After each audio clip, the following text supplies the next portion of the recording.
Hello, everyone, and welcome to Live at the Waterhole. I feel very special today.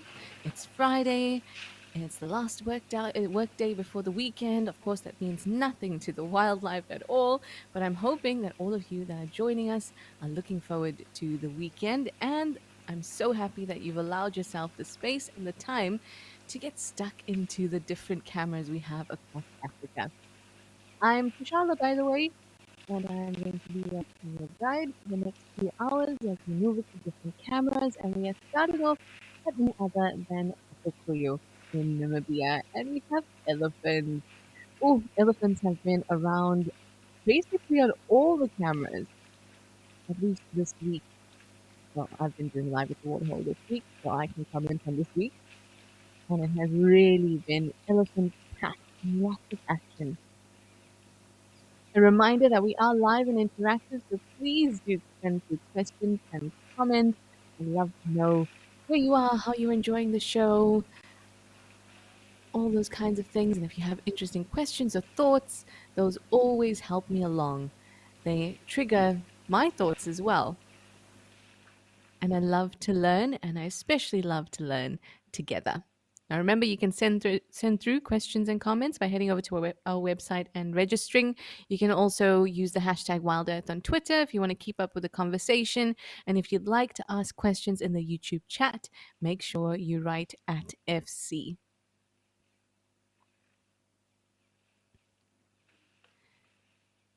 Now, at the different cameras, well, especially up in East Africa at the Oldonyo camera in Kenya, we've been seeing a lot of elephants, particularly elephant bulls. And the same goes for Tembe Elephant Park in northern KwaZulu-Natal in South Africa, also been seeing a lot of elephant bulls.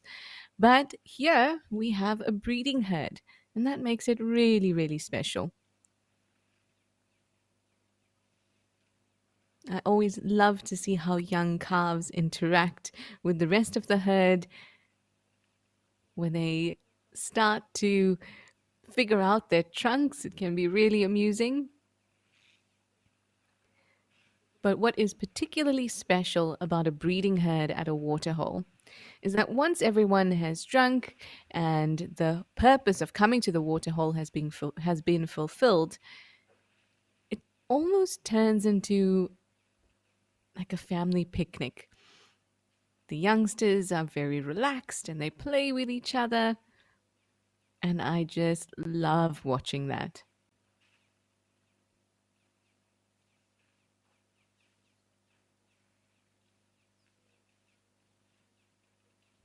Hello to you too, Catherine. Thank you for joining us. I hope that you're ready to ask the wonderful questions that you do, but also to relax, take it easy. I liken myself to an air hostess, excuse me, during Live at the Waterhole. Here for any of your needs, here to let you know about anything interesting. But other than that, I want you to sit back and relax and enjoy the little insight that we get into the African bush through the cameras.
Quinn. Hi, Quinn. Thank you for joining us. You say, you know what they say about starting a show with elephants? Yes, I do. It means it's going to be a good show. And I like to think that when we start the show with elephants, we're going to end the show with elephants too, which hopefully means there's a ton of animals in between.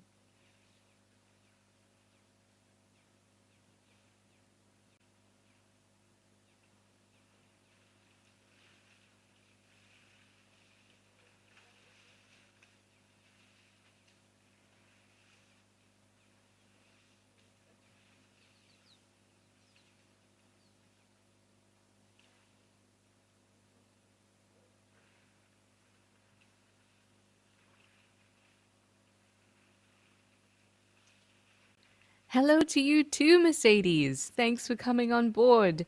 And you're greeting me, the Wild Earth crew, and the chatters. And you're wishing us all a happy Friday. It is a happy Friday, isn't it? I'm in the Western Cape of South Africa. And for the first time in about 6 days, some sunlight came through my window. But it was a lie also. Oh, it wasn't a lie. It was it was the weather just reminding me that there is sun. But it's very quickly left, and now we're back to the dreary, cloudy, rainy, and windy winters here in the Western Cape. So I'm very glad to have the opportunity to spend time vicariously through these.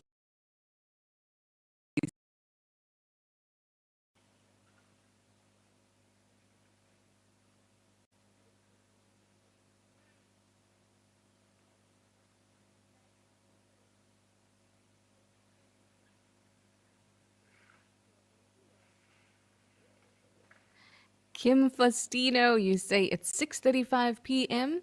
here in the Philippines. Sandy, you say it's 5:35 here in Iowa this lovely morning, and here in Cape Town it's 12:37 in the afternoon, midday. Oh, all of us would have had the same minute number, but there's a lag in the messages coming through and things like that. So it's not, a couple hours plus 2 minutes. Sorry, that's just the scientist in me that has to feels like they have to explain this. Otherwise, it feels incorrect.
Oh, I love how the elephants are all bunching up there on the right. There must be some really nice water in that particular spot. And like you were saying, you know what it means when we start the show with elephants?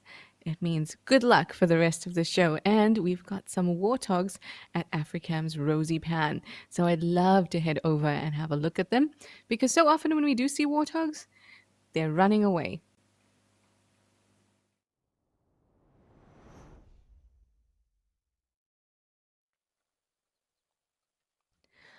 Oh, look at them. See, this is what I really, really love about the cameras, particularly for animals that are very reactive or skittish. We get to see them just being themselves.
This is a really lovely view of what they do typically in the dry season, not only in the dry season, in the wet season too. It's just that when the wet season is upon us, there's a lot of resources. So you don't see them digging as much at the water's edge like you do here. Now, at the water's edge, you get lots of sedges and things like that growing.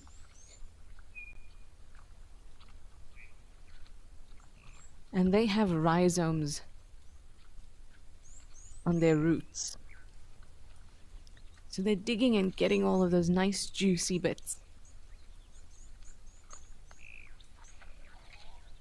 Oh.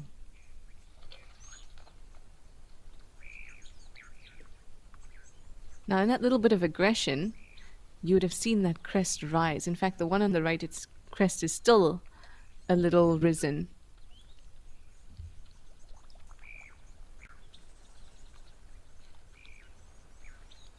Now, I didn't see any obvious sex organs, but based on the behavior, I'd say that this is a bachelor group.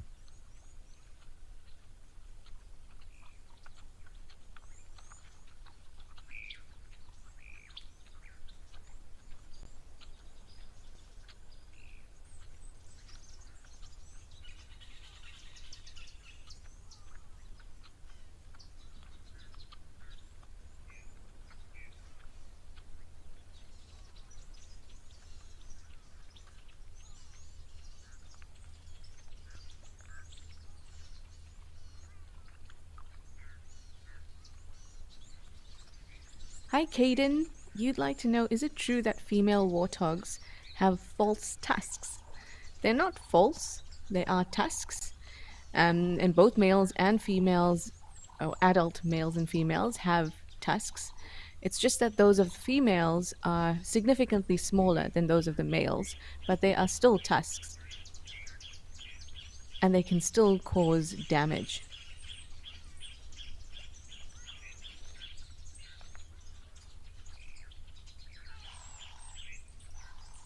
Now, apart from the tusks, the warts is something you can use to tell the sexes apart.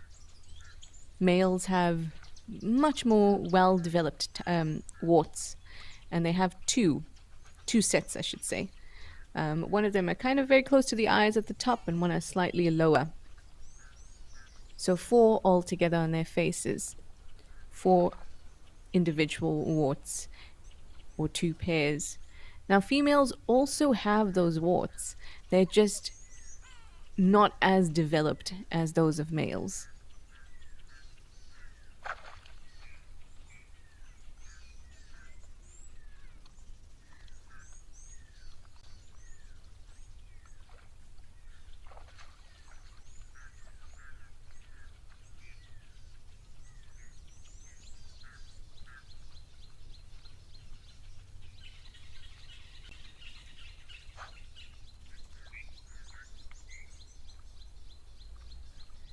Yeah, this looks like a young bachelor group. The tusks are not very well developed. I definitely did see, or at least I did see on the other individual, some indication under the tail that would tell me that it's a male. But these individuals look quite young. Don't have well-developed tusks. Now, sounders are usually comprised of females and their offspring. Oh, and we have an Ellie. Nice. And another one coming.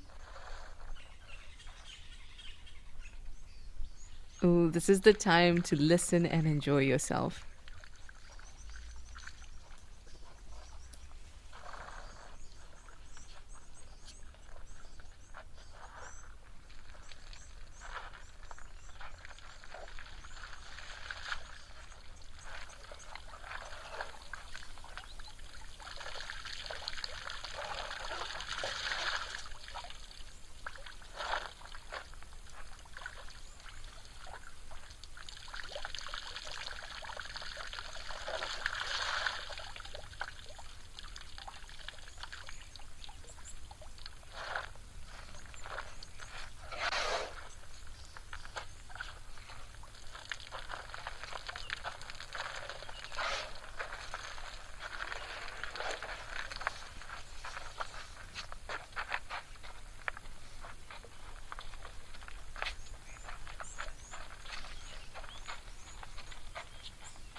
I am still here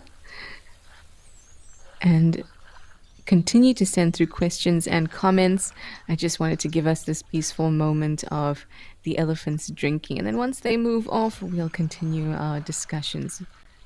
But this has to be one of my favorite sounds out in the bush.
This is absolutely lovely. And we're getting to the stage now where they're super comfortable and they're going to splash around. But we do need, of course, the elephants are now showing off just when we need to give the cameras a little bit of TLC. But hopefully we'll be back very quickly. But we're going to head over to Okokoyo in the meantime.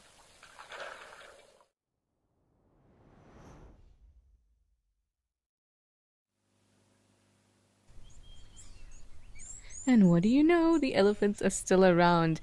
And I see some of them are getting into the water there, which is fantastic because maybe they'll also get really comfortable and start splashing around.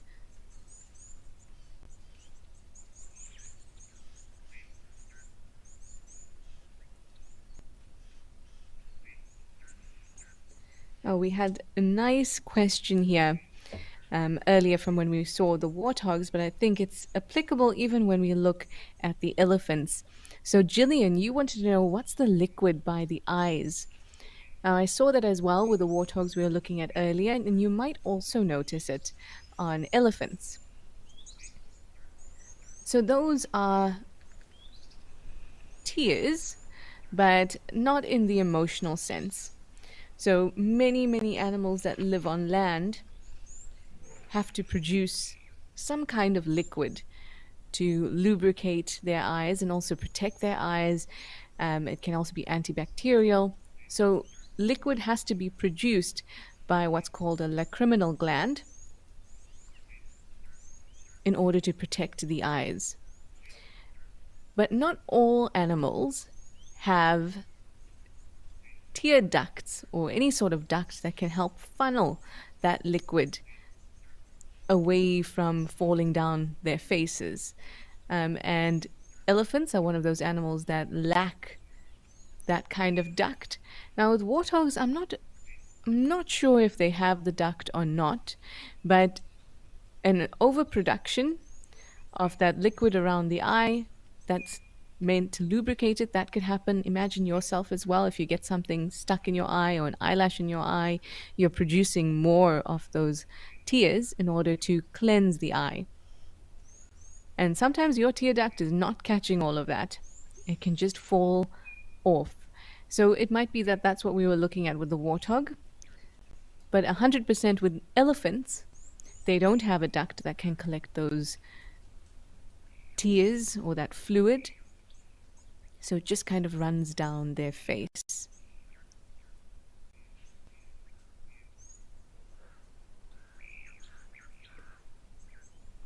Animals that, or mammals, I should say, that live in the ocean, they also lack that duct, and it makes sense because they're also not producing as much lubricant for their eyes because they're surrounded by a lubricant, water. And the lack of that anatomy with elephants could be the result of their water dwelling ancestors way, way, way back. That elephant bull came through and kind of told everyone else the party's over, or rather, I should say, the cows probably told everyone else that the party's over and elephant bull has come through. I'm sure the bull would have very much liked to have hung out with the rest of the crew here. But this is not his herd. And they have some little babies. Look at that tiny little one over on the other side. So they're going to be very protective, and they rather move out of his way.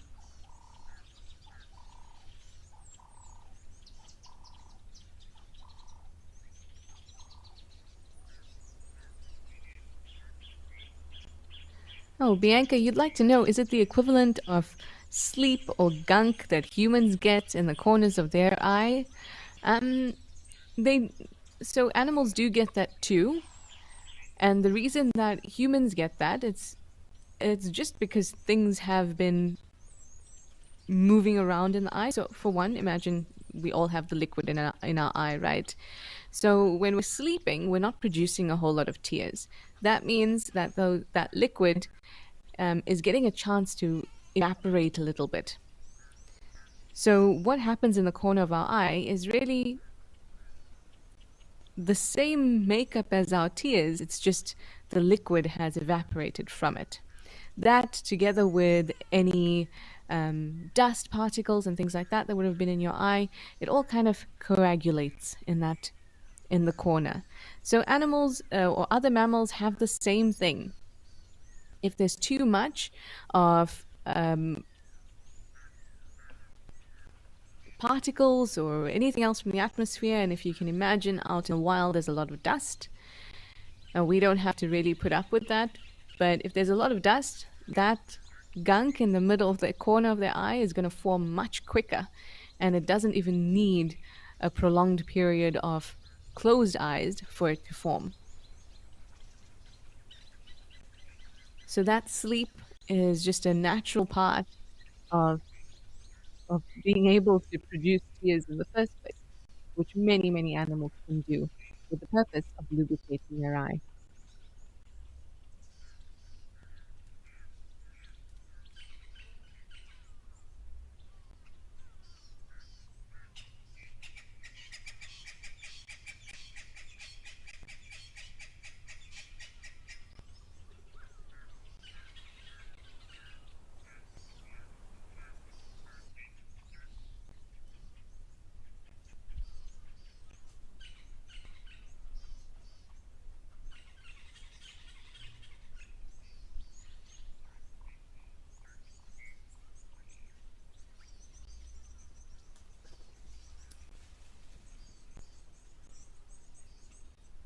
Well, our Africams have gotten a little bit of TLC, and hooray, we have Old Donyo. So how about we head up to East Africa and spend some time at that waterhole?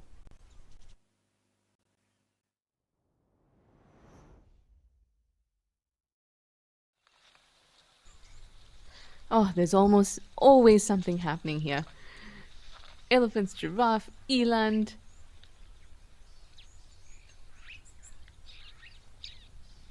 Over the last week, we've been seeing a ton of interaction, but particularly between the elephants and the zebra.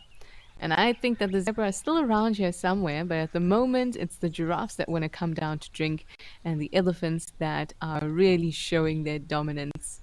They can be very possessive over a waterhole, and it's really showing.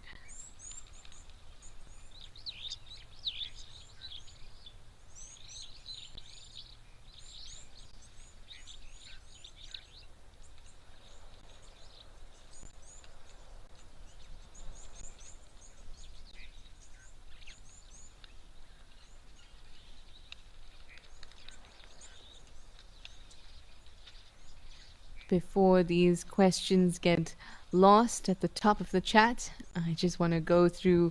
Diana, you wanted to know if warthogs sometimes scavenge. Yes, they do. They not only scavenge, they also go after small invertebrates. As they're moving around and moving the vegetation around and digging with their nose, they can come up against lots of little invertebrates, lots of little worms, and they eat those too, but they do scavenge. But that does not make up a large portion of their diet. Essentially, they are herbivores. And then Joanne Mello, you want to know what purpose do the warts serve? And because males engage in combat, they fight for females, they show dominance, they're often locking tusks. And that means that they're often hitting heads. And so what the warts do, and they're some of them can be really big. It feels like it could be the size of like your middle finger. Some of them can be really long and thick, and they're very calloused. So they're hard as well. So the warts act to protect the face of the warthogs. And if you think about where those warts are positioned, near the eyes, and then further down towards the nose and the tip of the jaw, those are vulnerable areas. And so the warts act as almost like a little bit of a shield, like giving extra distance. So if a warthog is fighting with another and he comes into that area and he hits the wart, that's giving, an extra 5 to 8 centimeters to play with, as opposed to being very close to the eye. So it really helps when males fight, and it also shows in the fact that females don't have those very well developed warts.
Diana, you would like to know if I've ever been to Kenya. Yes, I have. I was in Kenya last year around this time, and I'll be heading back very close to this area, in fact, at the end of next month. I do love Kenya. It's a wonderful country, beautiful wildlife, really friendly people and welcoming people. Oh, it looked like the elephant and the eland were having a face-off there. They both turned to look at each other and then almost looked as if they felt awkward about it. Oh, the giraffe's getting a little braver. Took a few steps towards the waterhole.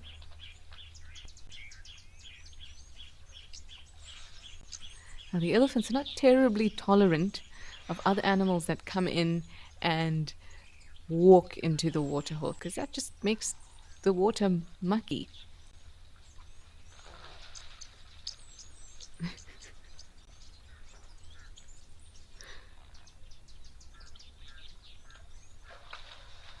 Now, there was an elephant a couple weeks back that had a really huge bee in its bonnet about giraffes.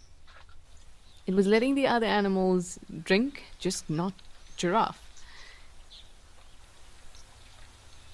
Now, could the giraffes be their biggest competitor at the waterhole? As in for the resource of the water? I doubt it. If anything, I think it's the zebras. The zebras are always here. But I suppose sometimes you just get irritated with one particular type of animal. I'm definitely sensing some giraffe prejudice here.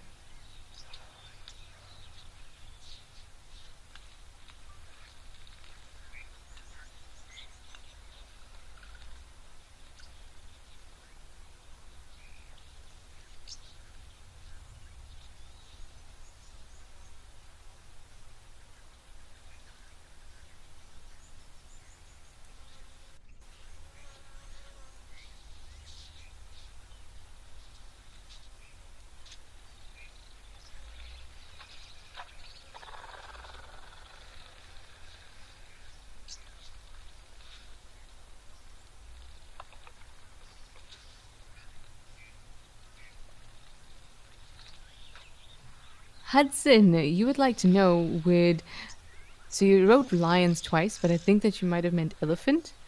Would an elephant dare to come to this waterhole while there are lions? Or perhaps you thought, would a lion dare to come to the waterhole while there are elephants? If this is not actually your question, feel free to send it through again. But I can tell you that there have been plenty of times where there have been lions and elephants at this waterhole. Happily not, but they have been here together. I remember the lion Olkirikoi. He was drinking here, or it might have been his brother Oloju, but one of them definitely was drinking here, and there was another elephant that was drinking as well. But it sort of looked as if there was this understanding.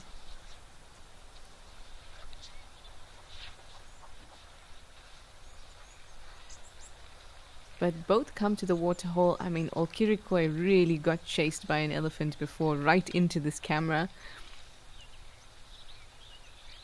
And it hasn't been the only time. He used to get chased by it a lot.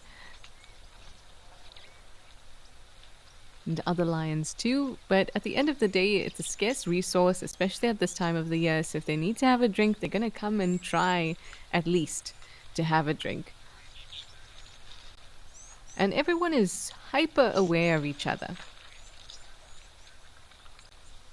Even the slightest movement, the slightest thing that takes away any sort of predictability is going to be noticed and reacted to.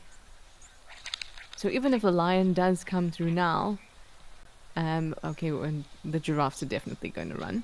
But if a lion comes through now, it's going to be very aware of the body language of the elephants, and the elephants will be very aware of that of the lion.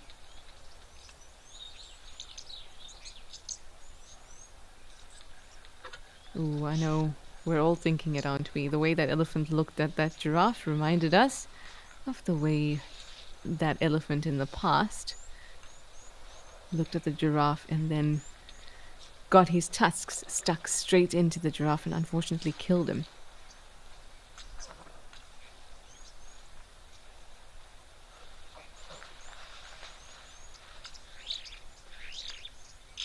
Now, did you see that the giraffe ran to the right, the first one, and the second one that wanted to move out of the way moved to the right, but then kind of did a little bit of a turn and then moved to the left. And initially, the elephant was watching them, but when the giraffe did that unpredictable turn, the elephant moved even more suddenly. And I think that's just testament to how much they are paying attention to each other's movements.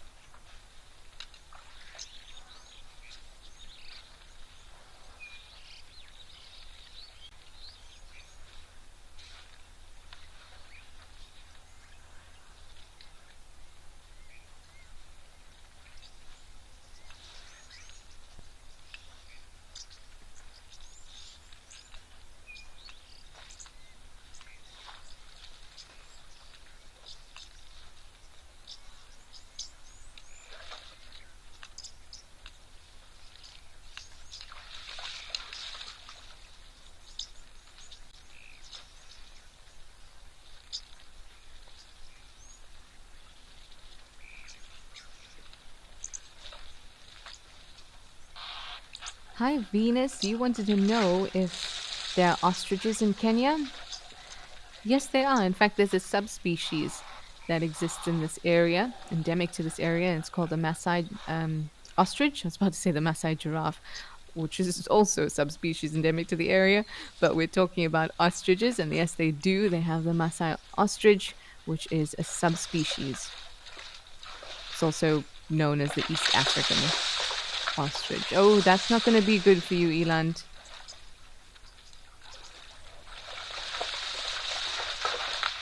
I am surprised at how tolerant these elephants are being right now.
There we go. Everyone's happily sharing now. Well, I mean, perhaps not happily, but sharing nonetheless. Oh, that's too close to the elephant giraffe. Come around this side.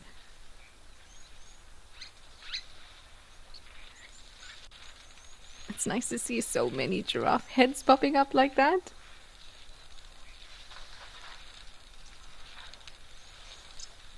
Oh, Mindy. You say you can hear the Ellies just saying to themselves, we can't have anything nice without them mucking it up. I'm sure they do think that to themselves, especially when the zebras come through. And Joanne Mello, you say they are the boss of the waterhole. No matter, oh, no other animal will drink if they're there. It's true, and a lot of animals will try, as you can see right now, and you saw with the eland earlier. But there's just so much nervousness and anxiety. I can't imagine that it's comfortable at all because the elephants just are just so intimidating. And it's also really amazing to watch in young elephants and elephant calves. It's as if they already know that they rule the roost from the time they are tiny. And they really want to show off and push around other animals.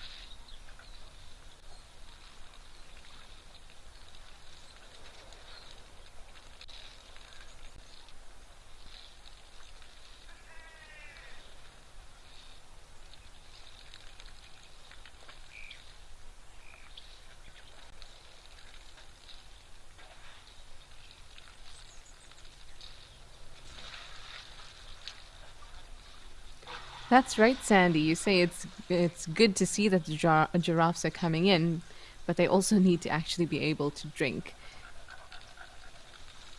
And with the amount of elephants in this area and those that come to this waterhole, the giraffes have to be really, really careful and really lucky to be able to come in when there aren't elephants around.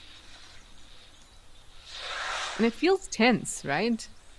Especially that bull that is not by the pipe. So you see the bull on the left, the elephant bull, is drinking from the pipe and he looks fairly relaxed. But the one on the right, it just keeps, I don't know, it feels like one wrong move and he might just become a little aggressive. But so far, so good. Some of the giraffes are getting to drink.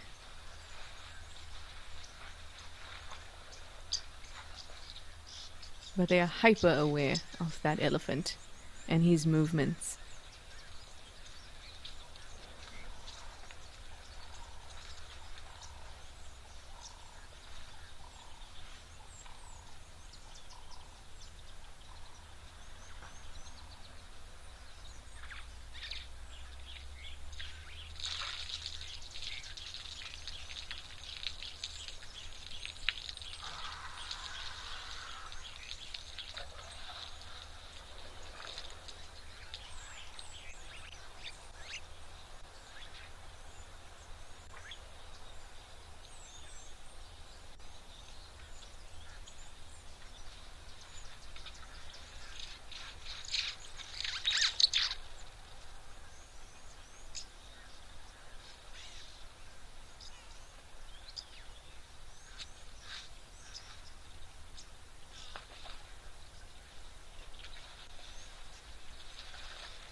Ooh, I don't know about you, but I felt a little tense there.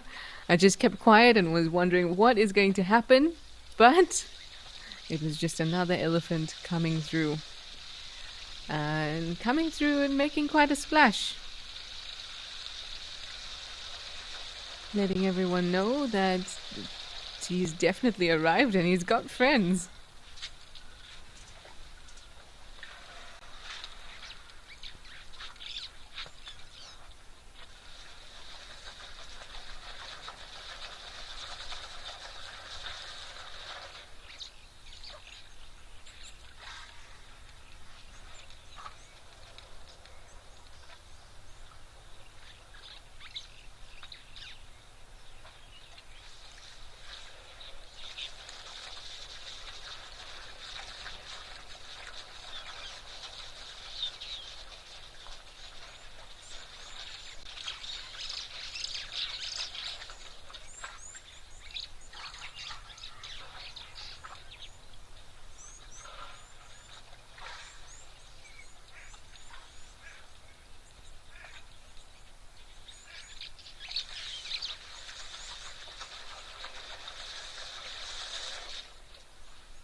So this is slightly unusual. Usually they separate quite evenly around the waterhole. They wait patiently for access to that pipe.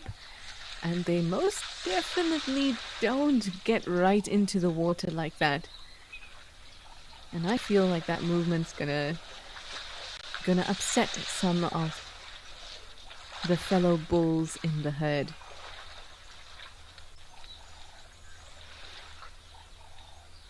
But also, maybe this is a way to show how dominant you are. I can walk in here and you guys, you can try me if you want. But I'm that confident. Meanwhile, we have a giraffe stretching out its neck. Try and get a better view of what's happening at the waterhole. Sorry, giraffes. Still no space for you.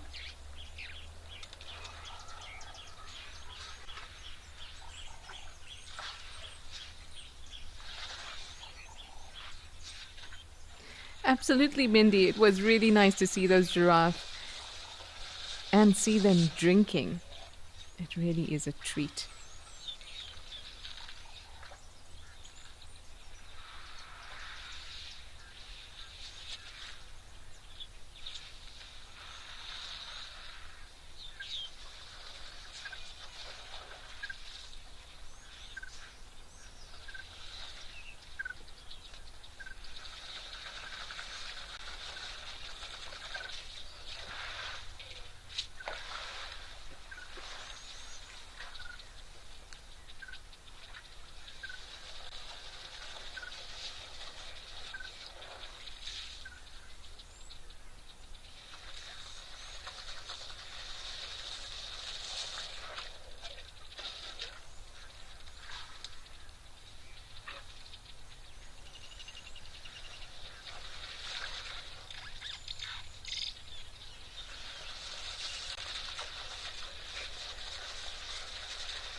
Oh, this is lovely. We get a nice close up as they look at them putting the trunk right over the spout and sucking it up. It's so interesting how they, one, found that spout that brings water into this water hole, and they can. I mean, it's a small area, but they get their the edge of their trunk right over there and suck it up, and make quite a sound while they're at it. I wonder if we could get a little closer. I once saw a very nice close-up here at Old Donyo. It was beautiful. You can really see all the little muscle fascicles moving around, and you can almost see the water being drawn up into the trunk.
Oh, how cute is that? It's like a vacuum cleaner.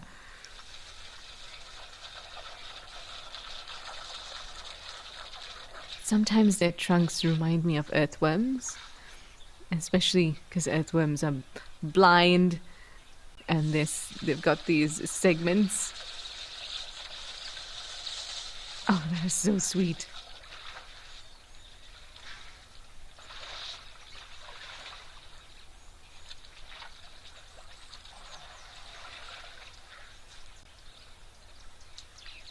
Oh, Sandy, you say that they filled this water hole with a water tank this morning as well. Well, I guess they had to after the last couple days of absolute chaos at this water hole and the animals just kicking so much water around, zebras in the water hole. That pipe was just not enough. Goodness me, I love this close up. Oh, I love this.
Tristan, you say this is fascinating and relaxing at the same time. It really is. Especially when we were really close in there and so much was happening. It looked so chaotic. All these legs, all these trunks, the water being whooshed around.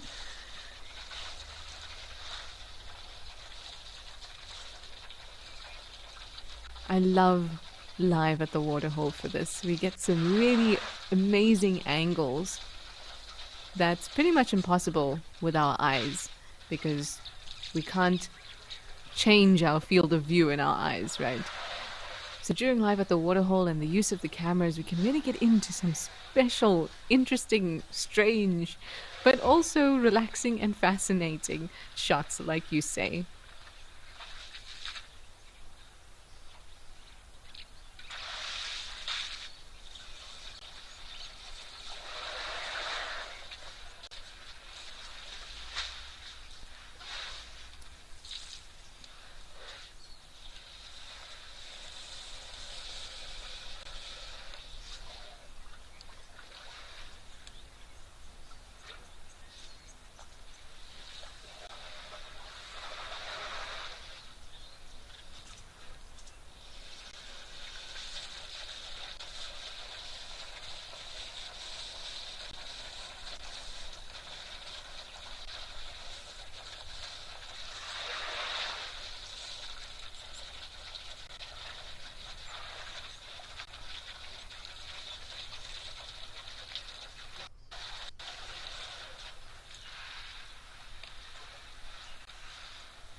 Penelope Kenyon, you say amazing footage.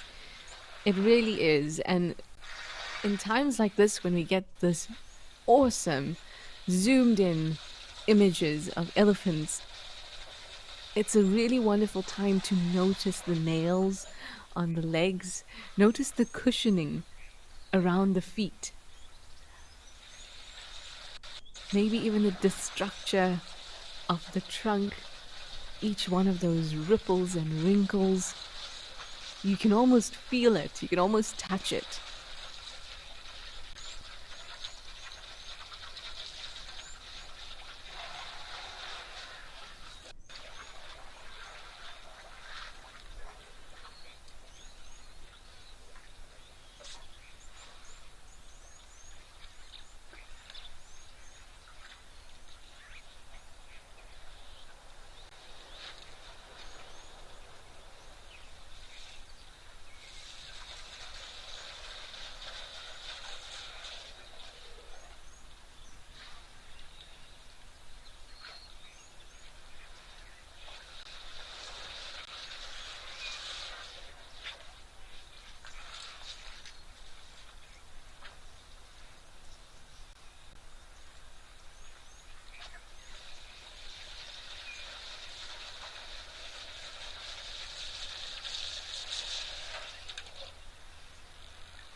Oh, a giraffe has come to the party.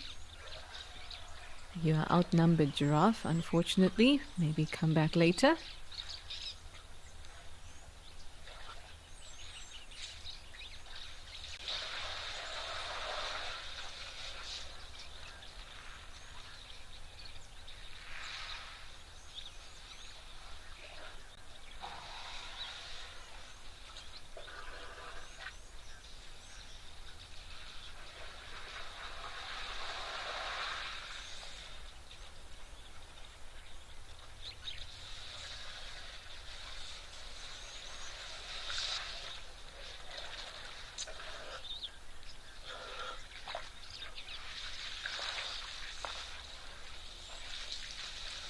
That was a very brave giraffe.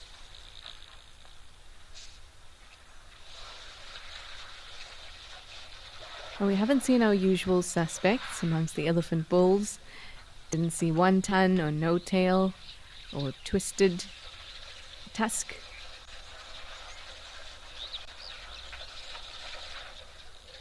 That floppy-eared individual I have seen before, though. Oh, we also didn't see one tusk. but maybe they'll stroll through a little later. I honestly could sit and watch this particular camera the whole day. There's always something happening. It's always extremely interesting to see animals interact around this resource. And it's also really peaceful.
Was that not mesmerizing?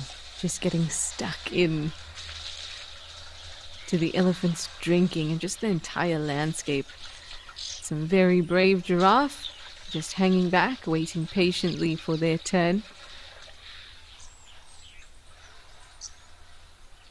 Oh, this is a beautiful close up.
Well, I found that totally hypnotic. So often at this camera, there's so much going on, so much movement, there's always something to look at. And that's how it started off when we were spending this time here. And then now it moved into a quiet, really, really pulls you in. I felt hypnotized watching these elephants and those giraffe. But how about a little change of pace?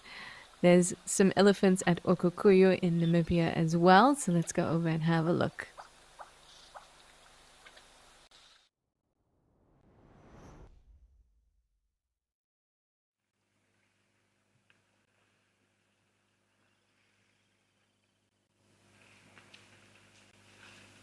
Oh, nice, and they're dust bathing right in front of us.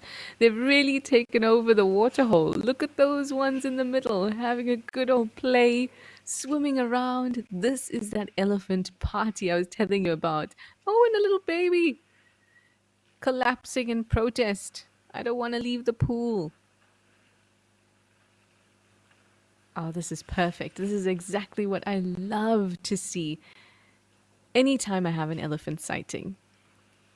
And when we started off, around Okokoyo and we saw the elephants drinking, I said to you that after they've come to do what they needed to at a resource, everyone just relaxes and they enter this play phase. And I love that.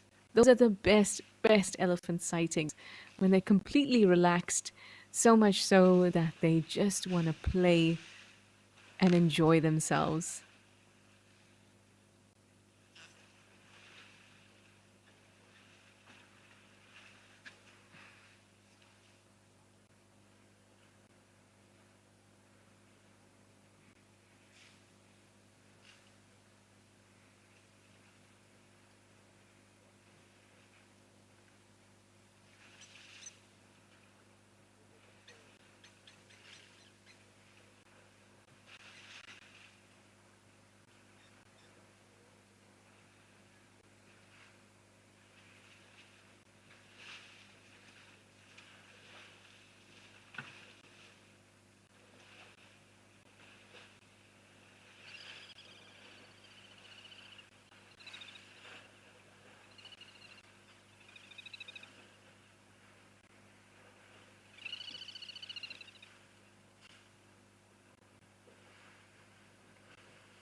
Wonderful scenes here at Okokoyo in Etosha National Park, but the sound is not the best. So how about we head over to Tal? And it's been all about the elephant and the giraffes, and it seems like a giraffe is having a drink at the waterhole.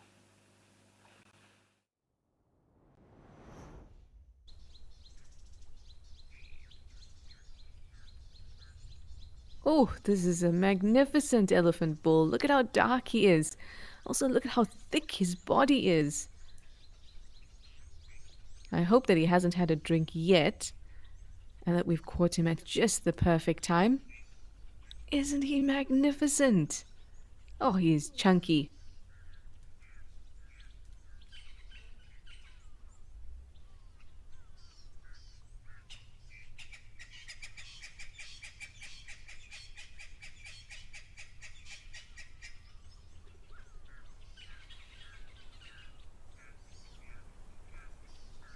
Ah, here we go.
Jive Bunny, it was a little like watching giraffe Pilates.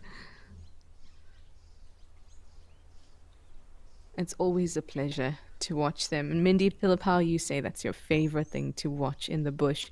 I think it's also because when you are there in person, it's much harder to get these numerous sightings of giraffes drinking because they are so careful and so cautious. But through the cameras, we can see them so often coming down for a drink. Now we have our two towel crocs. No surprises there. Ooh, I have a really interesting question from Lodge. This is such a cool question. You'd like to know, is there a giraffe which is known to be the tallest ever lived, or even one alive today? And is there a way of even measuring a giraffe? I mean, usually we measure a giraffe with normal units of measurement. So whether that's inches or meters. And the tallest known giraffe, I don't think he's alive anymore, but he was a Maasai giraffe bull. And he measured, I think, 5.8 meters or something around there. And I think he might hold the record for the tallest giraffe.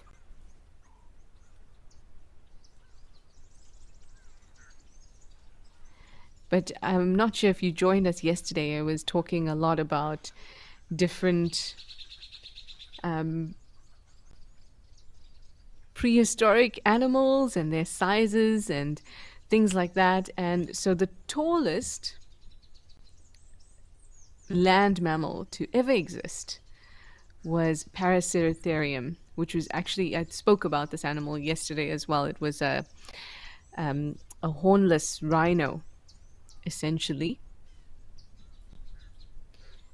And it measured around 7.5 meters tall.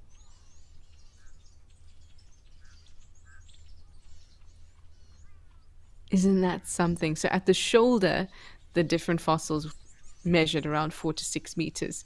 That's just at the shoulder. So Paraceratherium is probably the tallest land mammal to ever exist. It is also the second largest land mammal to ever exist. The only one that was bigger than that was the Paleoloxodonta, which was Paleoloxodon, sorry.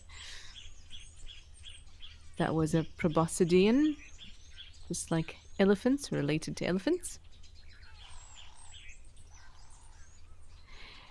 And there was an ancient giraffe. Well, it's a giraffid, so in the genus Giraffid and related to the giraffes that we know now, because it's in the giraffe family.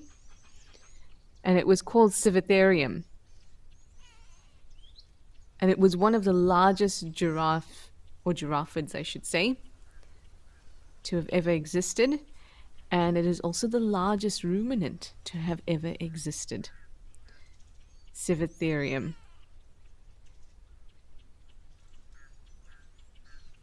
And what I found particularly interesting about this animal, so it didn't have a long neck like a giraffe, it had a much shorter neck. As for the coat pattern, that's just speculation at this point. Obviously, coat pattern doesn't fossilize well. But we do know it had a shorter neck. It had protrusions on the top of the head, but get this, those protrusions were more like antlers in their shape.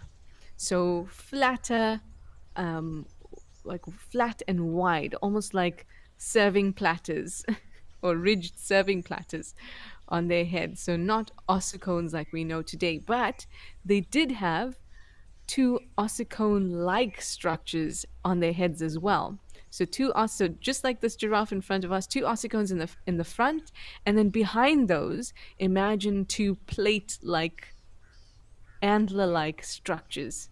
But they weren't antlers; they were bony and attached to the head. But can you imagine a giraffe like that?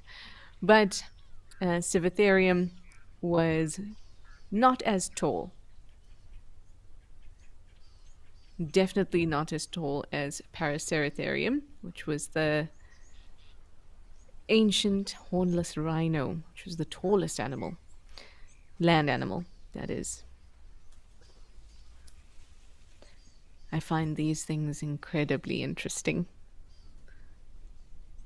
It's also wonderful when you think about it to know that what you're looking at, anywhere you are, in your backyard, if you're looking at birds or looking at plants, or if you're lucky enough to see elephants and giraffes in the wild, every little thing, even the tiniest little insects that you see, spiders, trees, flowers, they've all taken millions of years to get to the form, function, and the place that they are right now.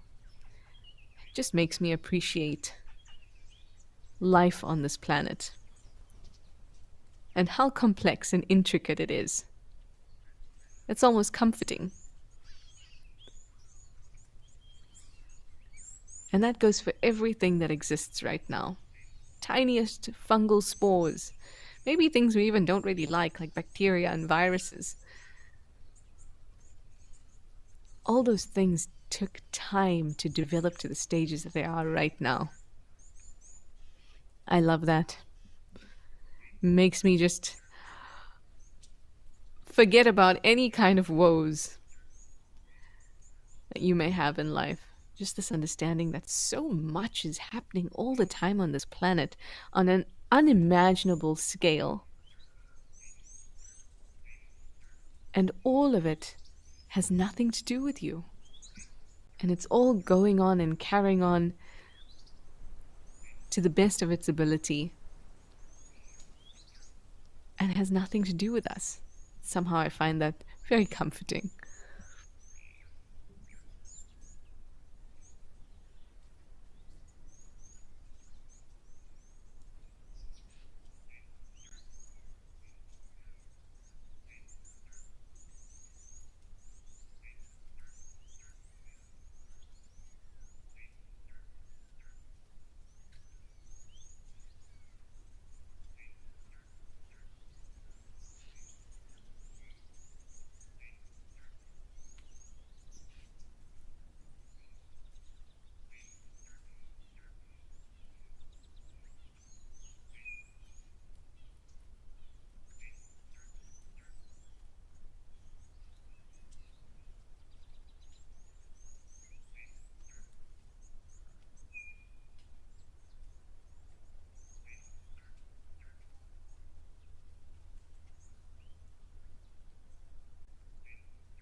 Oh, some lovely interactions here.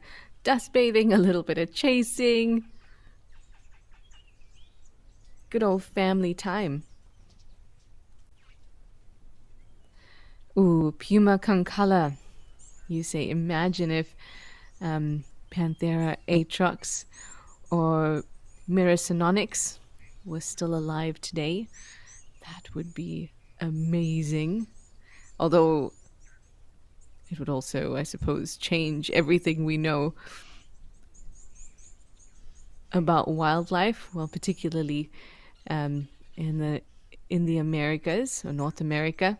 Panthera atrox was it was also known as the American cave lion. A huge animal.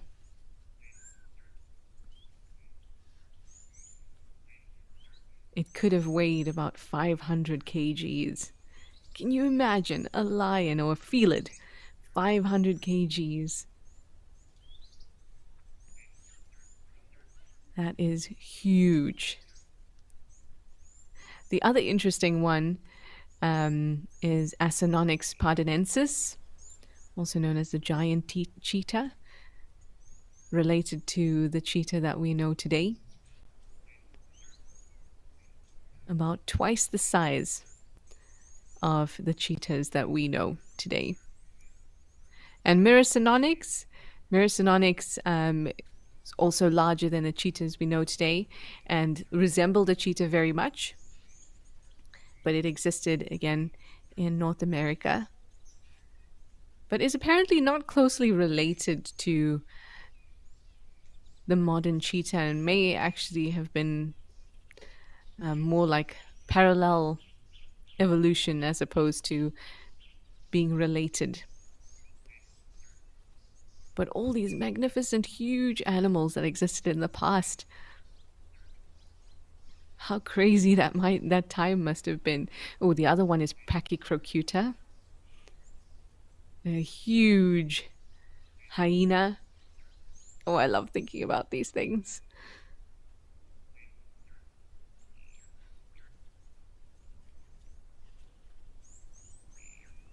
Mindy, you'd like to know, do I think that tail wagging is always a conscious activity, or does it sometimes occur without thinking, like breathing? I think that actually most of the time it's an unconscious movement. Like with our breathing, well, I suppose our breathing too, is triggered even though we're not thinking about breathing when we are breathing. It's triggered by the amount of carbon dioxide in your body, the movement of your diaphragm and things like that, the movement of your alveoli in your lungs. All those things are triggering your need to breathe, but we are completely unaware of those triggers on a conscious level. And I think that tail wagging is similar. Now, in some animals, like domestic animals, like your dog, tail wagging can be indicative of certain moods and things like that. And it's the same with wildlife. Movement of the tail can also indicate mood. And mood is a difficult thing. And we use the word mood because it's a subjective, it's sort of a way to emote, kind of. And so that's completely subjective. But I think that movements of the tail in general, not ones that are linked to mood or emotion, I think that for the most part, those tail movements are unconscious and kind of automatic because there's two things that happen, or two things I can think of when it comes to tail movement. One is that the movement chases away flies from those vulnerable areas underneath the tail where the skin is nice and thin and the access to blood is very easy. And so if something lands around that area, you don't really need to think, oh, I should swat that fly away. Instead, that could trigger the movement of the tail. And so I don't think it's conscious. But those, I suppose, mood associated or emotion associated movements of the tail could be linked to more conscious effort. But even still, actually, I take that back because that's not even conscious. That's almost like a, again, almost automatic. Even when an elephant stiffens its tail because it is feeling uncomfortable or feeling threatened, that feels like a totally unconscious movement.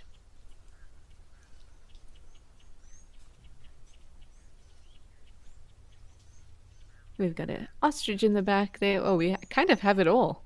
Impala's way in the back, an ostrich a little closer, then the zebra, then the elephants, and we had those giraffe as well.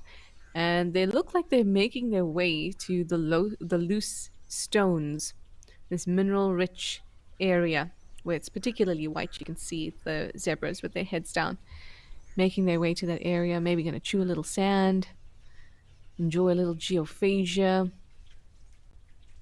Here comes a giraffe. Are you going to join in the fun too?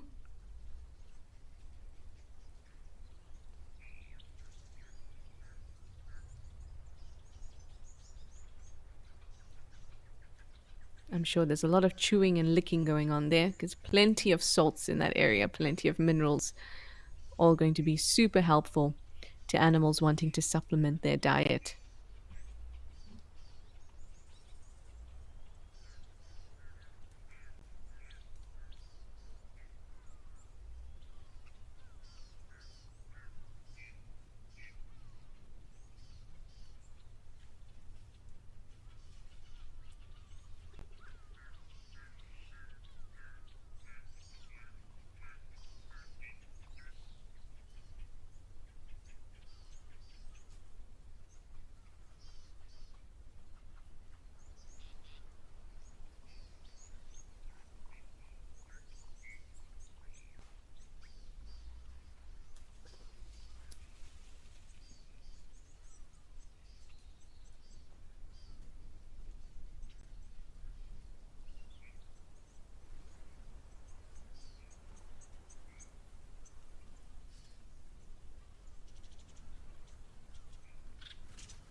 Oh, the zebra right in front of us has a very interesting pattern on its body.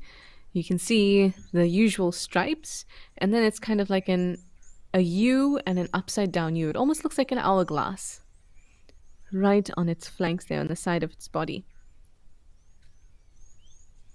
That's very interesting, and I have found that the zebras at Madikwe Game Reserve tend to have some really interesting patterns, ones that to our eye are very noticeable. Now, to other zebras, any pattern is unique and noticeable, and they can identify individuals by them. But for us, it's a little harder. And when we see patterns like this, that makes it Very easy.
Wow, I didn't notice that it was so muddy down there in that area. That could also explain why the elephants were moving through there.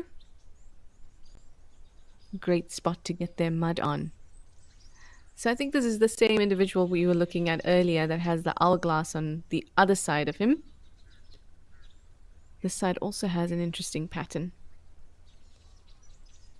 Unusual. I'll try and keep that in my head, and hopefully next time we're at Tal, I'll be able to remember it.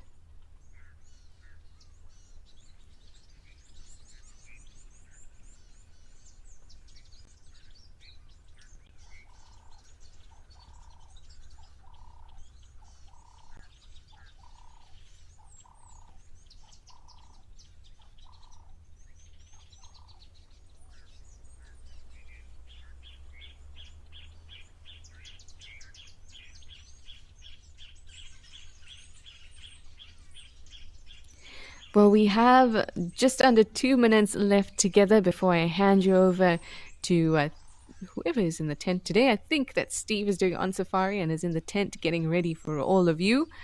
But I would like to send us over to Eldonio for the last minute we have together because there's still some elephants around.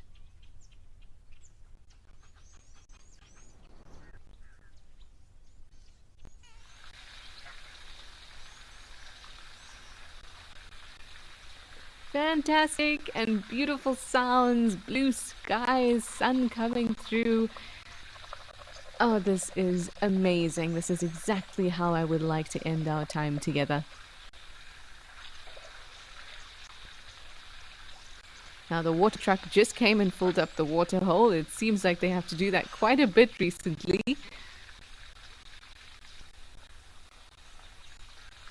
With all the movement and activity, they just can't keep up, or at least that water pipe can't keep up.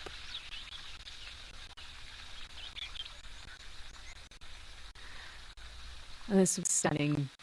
It was a really wonderful time with all of you, both today and for this week. But I'll see you again next week. Thank you so much for joining us and have fun on safari.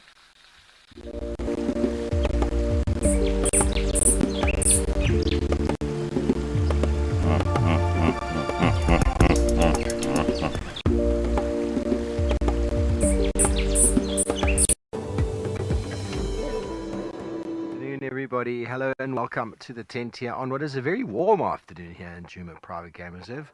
My name is Steve. I'm joined by Paul on camera, and you guessed it, this is on safari.